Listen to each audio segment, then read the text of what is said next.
ചെമ്പനീർ പൂവിൽ ഇനി വരാനിരിക്കുന്ന നല്ലൊരു അടിപൊളി എപ്പിസോഡിന്റെ റിവ്യൂ ആണ് കേട്ടോ പറയുന്നത്. ഒരു കല്യാണത്തിൽ പങ്കെടുക്കാനായിട്ട് എത്തിയിരിക്കുകയാണ് സച്ചിയും രേവതിയും. അവിടെ വെച്ച് അവർ ബീരാനെ കാണാനിടയാകുന്നുണ്ട്. അച്ഛമ്മയുടെ വീട്ടിലേക്ക് വന്ന ശ്രുതിയുടെ ഇളയച്ചൻ തന്നെയാണ് ഇതെന്ന് അവർക്ക് രണ്ടുപേർക്കും മനസ്സിലാവുന്നുണ്ട്. ഇയാൾ വർഷങ്ങളായിട്ട് ഇറച്ചി വെട്ടുന്ന ആളാണ്. എല്ലാം ഭംഗിയായിട്ട് ചെയ്തു തരും. ഇയാളുടെ ഇറച്ചിക്ക് നാട്ടിൽ വലിയ ഫേമസ് ആണ്. ഇയാളാണ് ബീരാൻ. എന്റെ മകളുടെ കല്യാണത്തിന് എല്ലാ ജോലിയും നന്നായിട്ട് ചെയ്തത് ഇയാളാണ് എന്നൊക്കെ രവീന്ദ്രന്റെ ഫ്രണ്ട് അശോകൻ അവർക്ക് പരിചയപ്പെടുത്തി കൊടുക്കുന്നുണ്ട്. അമൻ പറഞ്ഞത് സത്യാണ്. ഇയാൾ തങ്കപ്പെട്ട മനുഷ്യനായിരിക്കും, അതെനിക്ക് മനസ്സിലായിട്ടുമുണ്ട്. അല്ലേ രേവതി, എന്തായാലും ഇയാൾക്ക് ഇവിടെ വെച്ച് ബഹുമാനം കൊടുത്താൽ പോരാ, ഇദ്ദേഹത്തിന് നല്ലൊരു സ്പെഷ്യൽ ആയിട്ടുള്ള ട്രീറ്റ് തന്നെ കൊടുക്കണം, അല്ലേ രേവതി എന്നൊക്കെ പറഞ്ഞ് സച്ചി ബീരാനെ ചേർത്ത് പിടിക്കുവാണ്. അതെ സച്ചിയേട്ടാ, ബീരാൻ വലിയ മനുഷ്യനാണെന്നല്ലേ പറഞ്ഞത്, സ്പെഷ്യലായിട്ട് എന്തെങ്കിലും ചെയ്തു കൊടുക്കണം, അങ്ങനെ വെറുതെ വിടാൻ പാടില്ലല്ലോ എന്നൊക്കെ പറഞ്ഞുകൊണ്ട് സച്ചിയും രേവതിയും അയാളെയും കൂട്ടി വീട്ടിലേക്ക് വരുവാണ്. അയാളെ പുറത്ത് നിർത്തി സച്ചിയും രേവതിയും അകത്തേക്ക് കയറി വരുന്നുണ്ട്. എടാ ശ്രുതി, പാർലർ ഏട്ടത്തി, നിങ്ങളൊക്കെ എവിടെയാ? ഒന്ന് പുറത്തേക്ക് വാ. നമ്മുടെ ശ്രീകാന്തും വർഷയും ഇതെവിടെ പോയി? അവര് റിസോർട്ടിലേക്ക് പോയിരിക്കുകയാണല്ലോ. ഒരു നല്ല സീൻ അവർ മിസ്സാക്കി. സാരമില്ല, ഇത് കഴിഞ്ഞ് ഞാൻ എല്ലാം അവരെ വിളിച്ച് പറയുന്നുണ്ട് എന്നെല്ലാം സച്ചി പറയുന്ന സമയത്ത് ശ്രുതിയും സുതിയും അങ്ങോട്ട് വരുവാണ്. എടാ, ഞാൻ റെസ്റ്റ് എടുത്ത് ഷോറൂമിലേക്ക് പോവാൻ ഇരിക്കുന്നതാ, എന്താടാ നിനക്ക് വേണ്ടത് എന്നെല്ലാം സുതി ചോദിക്കുമ്പോ, എടാ മോനെ, നീ എന്തിനാ ഇവൻ വിളിച്ച പാടെ ഇങ്ങോട്ട് ഇറങ്ങി വന്നത്? നീ പോയി റെസ്റ്റ് എടുക്ക് എന്നെല്ലാം പറയുവാണ് ചന്ദ്ര. ദേ രേവതി, നിന്റെ ഭർത്താവിന് വേറൊരു പണിയുമില്ല, എന്താണെന്ന് വെച്ചാൽ പറയാൻ പറ, വെറുതെ മനുഷ്യനെ വിളിച്ചു വരുത്തിയിട്ടെന്നൊക്കെ ശ്രുതി പറയുമ്പോ, അദ്ദേഹം കാര്യമില്ലാതെ ആരെയും വിളിച്ചു വരുത്താറില്ല ശ്രുതി, ഇന്നിവിടെ ഒരാളുടെ മുഖം മൂടി അഴിഞ്ഞു വീണു, ഇത് പറയാനാ എല്ലാവരെയും വിളിപ്പിച്ചതെന്നൊക്കെ പറയുന്നുണ്ട് രേവതി. എന്താടി, നിങ്ങൾക്ക് രണ്ടുപേർക്കും വട്ട് പിടിച്ചോന്ന് ചന്ദ്ര ചോദിക്കുമ്പോ, ചന്ദ്ര നീ ഒന്നും മിണ്ടാതിരിക്കേ, അവൻ കാരണമില്ലാതെ ഒരു കാര്യവും പറയാറില്ലല്ലോ എന്ന് രവീന്ദ്രൻ പറഞ്ഞു കൊടുക്കുമ്പോ, കറക്റ്റാണ് അച്ഛാ, ഈ വീട്ടിൽ ഇന്നൊരു ചടങ്ങ് നടക്കാൻ പോവാ, ഇതിൽ പങ്കെടുക്കാൻ പ്രധാനപ്പെട്ട ഒരാൾ കൂടി വന്നിട്ടുണ്ടെന്നൊക്കെ സച്ചി മറുപടി കൊടുക്കുവാണ്. അരെ, ആർക്ക് എന്ത് ചടങ്ങാടാന്ന് സ്തുതി ചോദിക്കുമ്പോ, അത് നടക്കുമ്പോൾ നിനക്ക് മനസ്സിലായിക്കൊള്ളുമെന്ന് പറയുകയാണ് സച്ചി. നിനക്ക് സുഖമില്ലെങ്കിൽ ഒരു നല്ല ഹോസ്പിറ്റലിൽ പോയി ചെക്ക് ചെയ്യേ, എന്തൊക്കെയോ സംസാരിക്കുന്നുണ്ടല്ലോ എന്ന് പറഞ്ഞ് ശ്രുതി സച്ചിയെ കളിയാക്കിച്ചിരിക്കുമ്പോ അവൾ പറഞ്ഞത് കേട്ട് സച്ചിയും പൊട്ടിച്ചിരിക്കുകയാണ്. ഹോസ്പിറ്റലിലേക്കല്ലേ, അത് വൈകാതെ പോകുന്നുണ്ട്. പാർലർ ഏട്ടത്തിക്ക് ആരോ ഹോസ്പിറ്റലിലേക്ക് പോകേണ്ടതെന്ന് വൈകാതെ മനസ്സിലായിക്കൊള്ളും. പറയുന്നതിനേക്കാൾ പ്രധാനപ്പെട്ട ഒരാൾ വന്ന് പറഞ്ഞാലേ ശരിക്കും മനസ്സിലാക്കാൻ പറ്റുള്ളൂ. രേവതി, അദ്ദേഹം എവിടെയെന്നൊക്കെ സച്ചി ചോദിക്കുമ്പോ പുറത്ത് വന്ന് നിൽക്കുന്നുണ്ടെന്ന് പറയുന്നുണ്ട് രേവതി. ശ്രുതിയുടെ ഇളയച്ചൻ വന്നിട്ടുണ്ട്, ഇളയച്ച അകത്തേക്ക് വാന്ന് പറഞ്ഞുകൊണ്ട് സച്ചി അയാളെ അകത്തേക്ക് വിളിക്കുകയാണ്. അത് കേട്ട് ബീരാൻ ഭയത്തോടെ മടിച്ച് അകത്തേക്ക് കയറി വരുന്നുണ്ട്. ഇയാളെ കണ്ട് ശ്രുതിയും ആകെയൊന്നും വല്ലാതാകുന്നുണ്ട്. ഇയാളെന്താ എന്നോട് പറയാതെ ഇങ്ങോട്ട് കയറി വന്നിരിക്കുന്നത് എന്നാലോചിച്ച് ടെൻഷനോടെ ഇങ്ങനെ നിൽക്കുവാണ്. ഇതാരെ, ഇളയച്ചനോ? ഇളയച്ചൻ ഇതെന്താ പുറത്ത് നിൽക്കുന്നത്? ഇങ്ങോട്ട് അകത്തേക്ക് കയറി വാന്നും പറഞ്ഞുകൊണ്ട് ചന്ദ്രയും സുതിയും അദ്ദേഹത്തെ അകത്തേക്ക് സ്വീകരിച്ചിരുത്തുന്നുണ്ട്. രവിയേട്ടാ, നിങ്ങൾ എന്താ മിണ്ടാതിരിക്കുന്നത്? ശ്രുതി മോളുടെ ഇളയച്ചൻ വന്നത് കണ്ടില്ലേ, ഇരിക്കാൻ പറയുന്നൊക്കെ ചന്ദ്ര പറയുമ്പോ രവീന്ദ്രനും അയാളോട് സുഖവിവരങ്ങളൊക്കെ ചോദിക്കുന്നുണ്ടെങ്കിലും അയാൾ ഒന്നും മിണ്ടാനാകാതെ തല കുമ്പിട്ട് നിൽക്കുവാണ്. ശ്രുതി, ഇളയച്ചൻ വരുന്ന കാര്യം നീ പറഞ്ഞതേ ഇല്ലല്ലോ, നിനക്കിത് മുമ്പേ അറിയാമായിരുന്നോ? നീ അന്ന് ഇളയച്ചനോട് പണം ചോദിച്ചു വാങ്ങിത്തരാമെന്ന് പറഞ്ഞില്ലേ? പണം തരാനാണോ നിന്റെ ഇളയച്ചൻ മലേഷ്യയിൽ നിന്നും വന്നിരിക്കുന്നത് എന്നെല്ലാം പറഞ്ഞ് സന്തോഷത്തോടെ ഇരിക്കുവാണ് സുധി. ഇളയച്ചൻ വാന്ന് പറഞ്ഞുകൊണ്ട് സച്ചി വിളിക്കുമ്പോ, എടാ സച്ചി, ഇവരുടെ മുമ്പിൽ നിന്ന് എഴുന്നേറ്റ് മാറ്, ശ്രുതിയുടെ ഇളയച്ചൻ നിൽക്കുന്നത് കണ്ടില്ലേ, അദ്ദേഹം ഇരിക്കട്ടെ, നീ എണീറ്റേന്ന് പറഞ്ഞുകൊണ്ട് സച്ചിയെ എണീപ്പിച്ച് ചന്ദ്ര അയാൾക്ക് ചെയർ എടുത്തു കൊടുക്കുന്നുണ്ട്. അല്ല, ശ്രുതിയുടെ ഇളയച്ചൻ മലേഷ്യയിൽ നിന്ന് ഇതെപ്പോ എത്തി? പണം കൊണ്ടുവന്നിട്ടുണ്ടോ? എവിടെയാ താമസം? ശ്രുതി മോളുടെ അച്ഛനെ ഞങ്ങൾക്കൊന്നും കാണാൻ പോലും പറ്റിയില്ല. എന്ത് ചെയ്യാം, മലേഷ്യയിൽ വെച്ച് അദ്ദേഹം മരണപ്പെട്ടില്ലേ? ഈ അച്ഛന്റെ സ്ഥാനത്ത് ശ്രുതിയുടെ എല്ലാ കാര്യത്തിനും ഇളയച്ചൻ മുമ്പിലുണ്ടാവണം. ഇടയ്ക്കിടെ ഇളയച്ചൻ ഇങ്ങോട്ട് വന്നേ പറ്റൂ. മലേഷ്യയിലുള്ള ശ്രുതിയുടെ അച്ഛന്റെ സ്വത്തുക്കളൊക്കെ എപ്പോഴും ശ്രുതിയുടെ പേരിലാക്കുന്നത്, അതിന്റെ കാര്യങ്ങളൊക്കെ എപ്പോ നടക്കുമെന്നൊക്കെ ചന്ദ്ര ഇങ്ങനെ വാ തോരാതെ ചോദിക്കുന്നത് കേട്ട് ചിരി അടക്കി നിൽക്കുകയാണ് സച്ചിയും രേവതിയും. സച്ചി, നീ എന്തിനാ അങ്കിളുടെ ഇങ്ങോട്ട് കൂട്ടിക്കൊണ്ടുവന്നത്? അങ്കിൾ വലിയ ബിസി ആയിട്ടുള്ള ആളാണെന്ന് നിനക്കറിയില്ലേ? അദ്ദേഹത്തെ ഇങ്ങോട്ട് കൂട്ടിക്കൊണ്ടുവരേണ്ട ആവശ്യം എന്താണ്? നീ കാര്യത്തിൽ ഇടപെടേണ്ട. നിങ്ങൾ രണ്ടുപേരും എന്റെ കാര്യത്തിൽ എന്തിനാ അനാവശ്യമായിട്ട് ഇടപെടുന്നത്? എത്ര പറഞ്ഞാലും നിങ്ങൾക്കത് മനസ്സിലാവില്ലേ? തിരക്കുള്ള ആളാണ് ഇദ്ദേഹം, പെട്ടെന്ന് പോവേണ്ടതാണ്. അങ്കിൾ പോവാൻ നോക്കെന്നൊക്കെ പറഞ്ഞ് അദ്ദേഹത്തെ പറഞ്ഞുവിടാൻ തിടുക്കം കാണിക്കുകയാണ് ശ്രുതി. അച്ഛനൊരു കാര്യം അറിയണോ, ഇയാളെ ശ്രുതിയുടെ ഇളയച്ചനൊന്നുമല്ല, മറ്റാരുടെയോ ഇളയച്ചനാണ് എന്നെല്ലാം സച്ചി പറയുമ്പോൾ നമ്മുടെ ശ്രുതി മോളുടെ ഇളയച്ചനെ കണ്ടിട്ട് അത് ഇവളുടെ ഇളയച്ചനല്ലെന്നോ, എന്തൊക്കെയോ സച്ചി നീ പറയുന്നത്, എനിക്കെന്താ തലക്ക് തീരെ വെളിവില്ലാതായോ എന്നൊക്കെ ചോദിക്കുന്നുണ്ട് ചന്ദ്ര. സച്ചി ഏട്ടൻ വെറുതെ അലറാനൊന്നുമല്ല വന്നത്, സച്ചി ഏട്ടൻ സത്യങ്ങളാണ് ഈ പറയുന്നത്. ഇയാളെ കല്യാണ മണ്ഡപത്തിൽ നിന്നാണ് ഞങ്ങൾ വിളിച്ചോണ്ട് വരുന്നത്. ഇയാൾ ഒരു ഇറച്ചി വെട്ടുകാരനാണ്, അല്ലാതെ ശ്രുതിയുടെ ഇളയച്ചനൊന്നുമല്ലെന്നൊക്കെ രേവതി ചന്ദ്രയ്ക്ക് പറഞ്ഞു കൊടുക്കുന്നുണ്ട്. അങ്കിൾ, സച്ചി എന്തോ ആവശ്യമില്ലാത്ത കാര്യങ്ങളാണ് ഈ വിളിച്ചു പറയുന്നത്. അങ്കിൾ ഇതൊന്നും വിശ്വസിക്കരുത്, സച്ചിയും രേവതിയും എന്തൊക്കെയോ തെറ്റിദ്ധരിച്ചിരിക്കുകയാണ്. ഇത് എന്റെ ഇളയച്ചൻ തന്നെയാണെന്നൊക്കെ ശ്രുതി പറയുമ്പോ, അതേ മോളെ, ഇത് ശ്രുതിയുടെ ഇളയച്ചൻ തന്നെയാണ്, ഏഷ്യയിൽ നിന്നും വന്നിരിക്കുന്നു. പിന്നെ ഇവൻ എന്തിനാ വെറുതെ ഇങ്ങനെ കള്ളം വിളിച്ചു പോകുന്നത്, സൂയ കൊണ്ടായിരിക്കും, അല്ലാതെ എന്താന്നൊക്കെ പറയുവാണ് ചന്ദ്ര. അതെ അതെ, മലേഷ്യയിൽ എക്സ്പോർട്ട് ഇമ്പോർട്ട് ബിസിനസ് നടത്തിക്കൊണ്ടിരിക്കുന്ന ആളാണ് ഇത്, അദ്ദേഹത്തെ കുറിച്ചാണ് നീ ഇങ്ങനെയൊക്കെ പറയുന്നത് സച്ചി എന്നൊക്കെ പറയുവാണ് സുധിയും. അതെ, വെട്ടൊന്ന് തുണ്ടം രണ്ട്, അതാണ് ഇയാളുടെ ബിസിനസ്. അച്ഛൻ ഇയാളുടെ നാട് എവിടെയാണെന്ന് അറിയാമോ എന്ന് സച്ചി ചോദിക്കുമ്പോ, നീ ഒന്നും മിണ്ടാതിരിക്കടാ, മലേഷ്യയിലാണ് ഇളയച്ചന്റെ നാട്.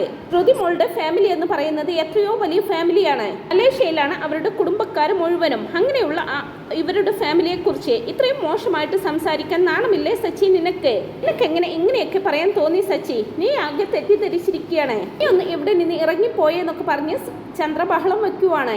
അതെ അതെ ആന്റി, ഈ സച്ചിക്ക് ആളുകളെ ശരിക്കും മനസ്സിലാക്കാനുള്ള കഴിവില്ലെന്നുള്ള കാര്യം ആന്റിക്ക് മുമ്പേ അറിയാലോ. എന്തിനേയും തെറ്റായി കാണാനും മറ്റുള്ളവരെ പരിഹസിക്കാനും മാത്രമേ ഇവൻ പഠിച്ചിട്ടുള്ളൂ. എന്റെ അങ്കിളുടെ എന്തോ പ്രശ്നം ഉണ്ടാക്കാനാണ് ഇവൻ ഇപ്പോൾ ഇങ്ങോട്ട് കൂട്ടിക്കൊണ്ടുവന്നിരിക്കുന്നത്. ഇതൊക്കെ എന്റെ അങ്കിളുടെ ഇൻസൾട്ട് ചെയ്യുന്നത് പോലെയാണ്. എന്താ സച്ചി ഇത്? അങ്കിൾ, നിങ്ങൾ ഇങ്ങോട്ട് വരുന്നതിന് മുമ്പ് എന്നെ വിളിക്കേണ്ടതായിരുന്നില്ലേ? അങ്കിൾ ഏതെങ്കിലും ഹോട്ടലിലാണോ താമസിക്കുന്നത്? ശരി ഇളയച്ച, നമുക്ക് അവിടെ പോയി സംസാരിക്കാം. എന്റെ മുമ്പിൽ വെച്ച് സംസാരിച്ചാൽ ശരിയാവില്ല. വാ ഇളയച്ച, നമുക്ക് ഹോട്ടൽ റൂമിൽ പോയി സംസാരിക്കാമെന്ന് പറഞ്ഞുകൊണ്ട് ശ്രുതി ബീരാന്റെ കൈ പിടിച്ച് കൂട്ടിക്കൊണ്ടു പോവാൻ നിൽക്കുവാണ്. സച്ചി മുമ്പോട്ട് വന്ന് ശ്രുതിയെ തടയുകയാണ്. പാർലറെത്തി വിട്, എന്നിട്ട് അവിടെ പോയി ഇരിക്കേ, നിങ്ങൾ തൽക്കാലം ഇവിടെ നിന്ന് സംസാരിച്ചാൽ മതി, നിങ്ങൾ ഇങ്ങോട്ട് ഇരിക്കെന്ന് പറഞ്ഞുകൊണ്ട് സച്ചി ബീരാന്റെ കൈ പിടിച്ച് അവിടെ ഇരുത്തുവാണ്. ഇവൻ എന്തൊക്കെയാ ഈ പറയുന്നത്, എനിക്ക് നല്ല ദേഷ്യം വരുന്നുണ്ടെന്നൊക്കെ ചന്ദ്ര പറയുമ്പോ സച്ചി എഴുന്നേറ്റ് വരുവാണ്. കുറെ നേരമായല്ലോ നാടകം കളിക്കുന്നു, ഇനി ഞാൻ തന്നെ സത്യം പറയാം. ഇയാളുടെ നാട് മലേഷ്യയിലൊന്നുമല്ല, കേരളത്തിൽ എവിടെയോ ആണ്. ഇയാൾക്ക് മലേഷ്യ എന്താണെന്ന് പോലും അറിയില്ല. പിന്നെയല്ലേ ഇയാൾ മലേഷ്യയിൽ പോകുന്നത്, മലേഷ്യയിൽ പോകാൻ പാസ്പോർട്ട് പോലും ഇയാൾക്കില്ല എന്നൊക്കെ ഇങ്ങനെ സച്ചി പറഞ്ഞു കൊടുക്കുമ്പോ, ഇവൻ എന്താ വട്ട് പിടിച്ചോ, എന്തൊക്കെയാ ഇവനെ വിളിച്ചു പോകുന്നത്, ഇവൻ എന്തോ കൂടിയ ഇനമാണ് ഇന്ന് കുടിച്ചുകൊണ്ട് വന്നിരിക്കുന്നത്, അതാ ഇങ്ങനെയൊക്കെ പറയുന്നതെന്നും പറഞ്ഞുകൊണ്ട് ചന്ദ്ര സച്ചിയോട് അലറുകയാണ്. അമ്മേ, സച്ചി ഏട്ടൻ മര്യാദക്ക് തന്നെയാ സംസാരിക്കുന്നത്, സച്ചി ഏട്ടൻ ഇന്ന് കുടിച്ചിട്ടൊന്നുമില്ല, അദ്ദേഹം പറയുന്നതിനൊക്കെ തെളിവുണ്ടെന്നൊക്കെ രേവതി പറയുമ്പോ, എന്ത് തെളിവാടി നിങ്ങളുടെ കയ്യിലുള്ളതെന്ന് ചോദിക്കുവാണ് ചന്ദ്ര. ഒരു ഇറച്ചിക്കട നടത്തുവാണ് ഇയാളെന്ന് രേവതി പറയുമ്പോ, എന്താടി നീ പറയുന്നത്, അനാവശ്യം വിളിച്ച് പറയാമെന്നാണോ? ഇത്രയും വലിയ മനുഷ്യനെ പറ്റി ഇറച്ചി വെട്ടുകാരനെന്ന് വിളിക്കാൻ നിനക്ക് എങ്ങനെ ധൈര്യം വന്നു? ശ്രുതി മോളുടെ ഇളയച്ചനെ ഇങ്ങോട്ട് വിളിച്ചു വരുത്തി അപമാനപ്പെടുത്തുകയാണ് ഇവളെന്നൊക്കെ പറയുവാണ് ചന്ദ്ര. സച്ചി, മറ്റുള്ള കാര്യങ്ങൾ പോലെയല്ല ഇത് ചെറിയ കാര്യമൊന്നുമല്ല എല്ലാം രവീന്ദ്രൻ പറയുമ്പോ, ഞാൻ എന്തിനാ കള്ളം പറയുന്നത്, ഇയാൾ നാട്ടിൽ പേര് കേട്ട് ഇറച്ചിക്കടയാ വെച്ചിരിക്കുന്നത് എന്നെല്ലാം സച്ചി പറയുമ്പോ, ശരിയാണ്, ഇന്ന് ഞാൻ ഒരിക്കൽ ചിക്കൻ വാങ്ങിച്ചോണ്ട് വന്ന് നല്ലൊരു ബിരിയാണി വെച്ചില്ലേ, അത് ഇയാളുടെ കടയിൽ നിന്നും വാങ്ങിയ ചിക്കൻ ആയിരുന്നു, അത് ഇന്നാണ് എനിക്ക് മനസ്സിലായത് എന്ന് രേവതിയും രവീന്ദ്രനോട് പറഞ്ഞു കൊടുക്കുന്നുണ്ട്. ഇവരെന്തിനാ വട്ട് പിടിച്ചതുപോലെ അലറുന്നത്, അങ്കിളിനെ പറ്റി വെറുതെ ഇങ്ങനെ അപവാദം പറയുന്നത്, ഇതെങ്ങനെ സഹിക്കുമെന്നൊക്കെ ചോദിച്ച് സുധി ദേഷ്യപ്പെടുന്നുണ്ട്. വട്ട് ഞങ്ങൾക്കല്ലടാ, ഇത്രയും നാളും വട്ട് പിടിച്ചത് നിനക്കായിരുന്നു, അങ്ങനെയല്ല, നിന്നെ വട്ട് കളിപ്പിക്കുകയായിരുന്നു ഈ നിൽക്കുന്നവള്, നിന്നെ വട്ടനാക്കി വെച്ചത് ഈ പാർലർ അമ്മയാണ്, ഇയാൾ ഒരു ഇറച്ചി വെട്ടുകാരൻ തന്നെയാണ്, അതിൽ ഇനി നിനക്ക് സംശയമുണ്ടെങ്കിൽ അത് ഇയാളോട് തന്നെ ചോദിച്ചു നോക്ക് എന്നെല്ലാം സച്ചി പറയുമ്പോ, ഇവര് പറയുന്നതൊക്കെ ഇദ്ദേഹം കേട്ടുകൊണ്ട് നിൽക്കുവല്ലേ, എന്നിട്ടെന്താ ഒന്നും മിണ്ടാതെ നിൽക്കുന്നത്? ശ്രുതിയുടെ ഇളയച്ചൻ ഈ സച്ചിക്ക് നല്ലൊരു മറുപടി കൊടുത്തൂടെ, നിങ്ങളുടെ അഭിമാനത്തെ തൊട്ടല്ലേ അവൻ കളിക്കുന്നത് എന്നെല്ലാം പറയുവാണ് ചന്ദ്ര. അതെ അങ്കിൾ, സച്ചിയെ വെറുതെ വിടരുത്, നല്ല മറുപടി അങ്കിൾ കൊടുത്തേ പറ്റൂ, അല്ലെങ്കിലേ ഇവൻ വായിൽ തോന്നിയതെല്ലാം വിളിച്ചു പറയൂ. നിങ്ങൾ എൻ്റെ അങ്കിളാണെന്ന് അങ്ങോട്ട് പറഞ്ഞു കൊടുക്ക് അങ്കിൾ, ഇറച്ചി വെട്ടുകാരനാണ് അത്രേ, ഇങ്ങനെ തോന്നി ഇവനിത് വിളിച്ച് പറയാനെന്നൊക്കെ പറഞ്ഞ് ശ്രുതിയും അയാളെ നിർബന്ധിക്കുവാണ്. ഇല്ല മോളെ, ഒരു കള്ളം എല്ലാ കാലത്തും മറച്ചു വെക്കാൻ നമ്മളെ കൊണ്ട് പറ്റില്ല, അത് എന്തായാലും എന്തെങ്കിലും ഒരു ദിവസം പുറത്തു വന്നിരിക്കും, ഞാനെല്ലാം ഇവരോട് പറയാൻ പോവുകയാണ്, ഇനി എനിക്കൊന്നും മറച്ചു വെക്കാൻ പറ്റത്തില്ല, എന്റെ ഇളയച്ചനായിട്ട് അഭിനയിക്കാൻ ഇനിയും എന്നെ കൊണ്ട് പറ്റില്ല, സച്ചി എല്ലാം അറിഞ്ഞു കഴിഞ്ഞു, ശ്രുതി ക്യാഷ് തന്നത് കൊണ്ടാണ് ഞാൻ അവളുടെ ഇളയച്ചനായിട്ട് നിങ്ങളുടെ എല്ലാവരുടെയും മുമ്പിൽ വേഷം കെട്ടിയത്, എന്നാൽ അത് ഇങ്ങനെയൊക്കെ ആവുമെന്ന് ഞാൻ ഒരിക്കലും കരുതിയിരുന്നില്ല, പണ്ട് മുതലേ എനിക്ക് അഭിനയത്തിൽ താല്പര്യമുണ്ടായിരുന്നു, ശ്രുതിക്ക് സിനിമക്കാരെ പരിചയമുണ്ടെന്നും സിനിമയിൽ അഭിനയിക്കാൻ ചാൻസ് വാങ്ങിത്തരാമെന്നും പറഞ്ഞിട്ടാണ് അവൾ വീണ്ടും വീണ്ടും എന്നെ നിർബന്ധിച്ചു കൊണ്ടിരുന്നത്. അവൾ എന്നെ പറഞ്ഞു പറ്റിക്കുമായിരുന്നെന്ന് എനിക്കിപ്പോഴാണ് മനസ്സിലായത്. ഇനിയും ഈ നാടകം മുമ്പോട്ട് കൊണ്ടുപോകാൻ എനിക്ക് താല്പര്യമില്ല. സച്ചി പറഞ്ഞതെല്ലാം സത്യമാണ്. ഞാൻ ഇറച്ചിക്കട നടത്തുന്ന ബീരാനാണ്. ഞാൻ ഇതുവരെ മലേഷ്യ എന്നല്ല ഒരു വിദേശ രാജ്യങ്ങളിലേക്കും പോയിട്ടോ കണ്ടിട്ടോ ഇല്ല. നിന്ന് കിട്ടുന്ന തുച്ഛമായിട്ടുള്ള വരുമാനം കൊണ്ടാണ് ഞാൻ എൻ്റെ കുടുംബം പുലർത്തിക്കൊണ്ടു പോകുന്നത്. അതുകൊണ്ട് നിങ്ങൾ ഇതിൽ നിന്ന് എന്നെ രക്ഷിച്ചേ പറ്റൂ. നിങ്ങളൊക്കെ എന്നോട് ക്ഷമിക്കണം. നിങ്ങളൊക്കെ കൂടി എന്നെ പോലീസിന് പിടിച്ചു കൊടുത്താൽ എൻ്റെ ഭാര്യയും മക്കളും പട്ടിണിയാവും. അതുകൊണ്ട് എന്നെ പോകാൻ അനുവദിക്കണമെന്നൊക്കെ പറഞ്ഞ് ബീരാൻ എല്ലാവരോടും മാപ്പ് പറഞ്ഞ് അവിടെ നിന്നങ്ങ് പോവുകയാണ്. ബീരാന്റെ തുറന്ന പറച്ചിൽ കേട്ട് ചന്ദ്രയും സുധിയും ഒക്കെ ആകെ വല്ലാത്തൊരു ഞെട്ടിലോട് നിൽക്കുവാണ്. ആളീ പറഞ്ഞതൊക്കെ സത്യമാണോ എന്ന് അച്ഛൻ മുമ്പോട്ട് വന്ന് ചോദിക്കുമ്പോൾ ശ്രുതി ഒന്നും മിണ്ടാനാവാതെ നിൽക്കുവാണ്. അച്ഛൻ വീണ്ടും വീണ്ടും ചോദിക്കുമ്പോൾ ഒടുവിൽ അത് സത്യമാണെന്ന് കരഞ്ഞുകൊണ്ട് സമ്മതിക്കുകയാണ് ശ്രുതി. അത് സമ്മതിക്കുന്നതും ചന്ദ്ര ദേഷ്യം കൊണ്ട് വിറക്കുവാണ്. ചന്ദ്ര ദേഷ്യത്തോടെ മുമ്പോട്ട് വരുമ്പോൾ ഇല്ല ആന്റി, ഞാൻ എന്തിനാ അങ്ങനെ ഒരു കാര്യം ചെയ്തത് എന്ന് വെച്ചാലെന്നൊക്കെ പറഞ്ഞ് ശ്രുതി എന്തോ പറയാനൊരുങ്ങുമ്പോൾ നീ ഒന്നും മിണ്ടരുത്, ആന്റി ആന്റി എന്ന് വിളിച്ച് നീ ഇത്രയും നാളും ഞങ്ങളെയൊക്കെ ചതിക്കുമായിരുന്നല്ലേ. ഇത്ര നാളും നീ എന്നെ മണ്ടിയാക്കി അല്ലേടി. ഇനി ഒരു നിമിഷം പോലും നീ ഈ വീട്ടിൽ നിൽക്കരുത്, പുറത്ത് പോടി എന്നൊക്കെ പറഞ്ഞ് ചന്ദ്ര ശ്രുതിയെ മാറി മാറി അടിക്കുന്നുണ്ട്. പ്ലീസ് ആന്റി, എന്നെ പറഞ്ഞു വിടരുത്, എൻ്റെ സാഹചര്യം കൊണ്ടാണ് അങ്ങനെയൊക്കെ സംഭവിച്ചതെന്നൊക്കെ പറഞ്ഞ് ശ്രുതി ചന്ദ്രയുടെ കാല് പിടിക്കുന്നുണ്ടെങ്കിലും ചന്ദ്ര അതൊന്നും കേൾക്കാൻ കൂട്ടാക്കുന്നില്ല. ചന്ദ്ര വീണ്ടും വീണ്ടും അവളെ അടിച്ച് ഇറങ്ങിപ്പോടി എന്നൊക്കെ പറയുന്നുണ്ടെങ്കിലും ഇല്ല ആന്റി, ഞാൻ ഇവിടെ നിന്ന് പോകില്ല. എനിക്ക് സുധിയെ വിട്ടു പോകാൻ പറ്റില്ല. സുധി ഇല്ലാതെ എനിക്ക് ജീവിക്കാനാവില്ല ആന്റി. സുധി നീ ഒന്ന് പറ, എന്നെ പറഞ്ഞു വിടല്ലേ എന്നൊക്കെ പറഞ്ഞ് ശ്രുതിയോട് പറയുന്നുണ്ടെങ്കിലും ശ്രുതി ഒന്നും മിണ്ടാതെ അങ്ങനെ നിൽക്കുകയാണ്. ശ്രുതി നീ എന്താ ഒന്നും മിണ്ടാത്തത്, എന്നെ പറഞ്ഞു വിടല്ലേ എന്ന് ആന്റിയോടൊന്ന് പറയാന്നൊക്കെ പറഞ്ഞുകൊണ്ട് ശ്രുതി വീണ്ടും പറയുന്നുണ്ടെങ്കിലും ശ്രുതി ഒന്നും മിണ്ടാനാകാതെ ശ്രുതിയുടെ കൈ മിടിപ്പിക്കുകയാണ്.